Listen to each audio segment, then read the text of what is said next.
detailed reform program. We developed a detailed matrix under 4 major pillars to do with financial management and sustainability as a first pillar. Second, institutions reform, consolidation, transparency, anti-corruption, etc. And third, law and order, justice system, etc. And fourth, basic services and the need to modernize the provision of services to the people, make it more transparent, make it easier, less costly, etc. So a very comprehensive program. Under these 4 pillars, we have identified a matrix of 60 different items. And we have put a timetable for this, and we are producing annual reports on the progress we made. 2 weeks ago, we have produced the report covering the period, the second half of 25. And we shared this with our partners, especially with the EU and the World Bank. And I'm pleased to tell you that more than half of the reform items, more than half, have been completed 100%. And we are actually ahead of schedule in terms of implementing this reform agenda. I'm pleased to tell you that all international partners recognize the progress we're making on the reforms. And we hope that this reform will be empowered and supported. Because let's face it, you cannot do reform under these conditions normally. We're really doing extra effort to show people that we're serious about this. And we also want to take away any excuses from anyone who wants to say, you will not get your national independence until you reform this or that. So we want to take away all these excuses, but we also want to strengthen our institutions. So I want to tell you that reforms are important. Reforms are good for us. We're committed to continue to implement our reform agenda, but we also expect Israel to do its part. Because without proper enabling, let's put it this way, these efforts will go nowhere. It's hard to reform when your employees do not get paid because the Israeli withholding the money. You cannot reform when people cannot move to go to their work because there's 1,000 checkpoints spread around the West Bank. You cannot do reform when basically all the banking system is being subjected to a very systemic effort to make it collapse. This is a banking system that we built it the hard way under the supervision of international organizations.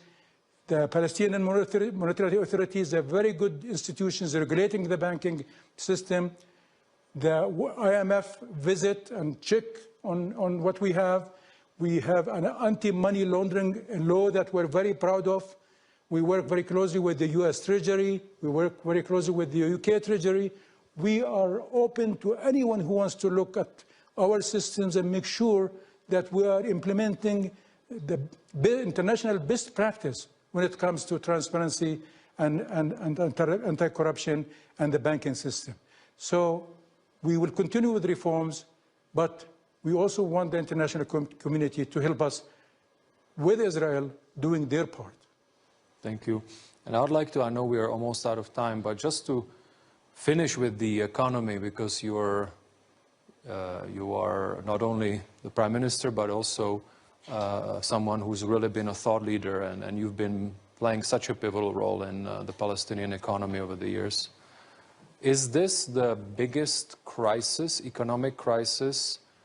If I take, for example, the West Bank economy only, is it the biggest economic crisis we've seen in a while? It is, by far.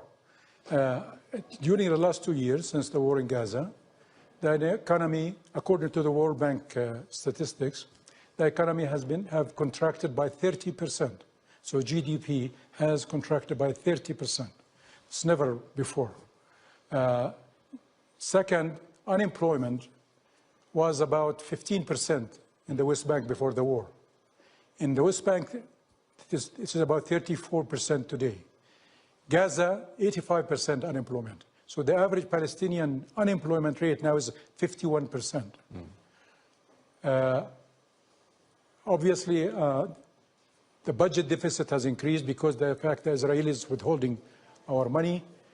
Our private sector, which I would like to salute and convey every possible appreciation and gratitude for their resilience and their hard work and commitment to their country, have also been a strong partner in all of this, but also continue to play a role, but they also have been affected by all of this. So every aspect of our lives have been affected by this. But I want to assure you, American, everybody.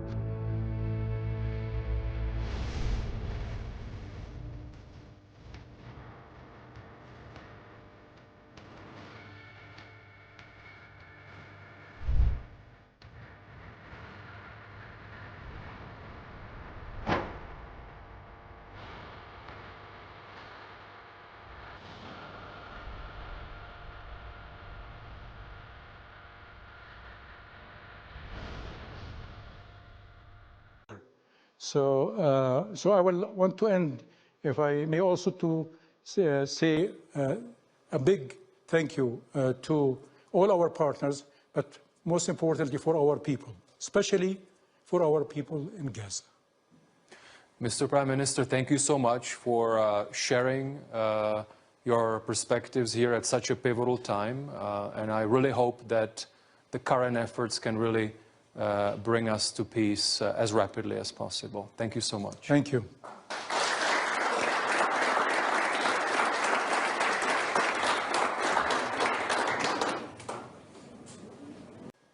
People will wait for a full reconstruction of Gaza. It has been destroyed. 85% of all infrastructure and houses were destroyed.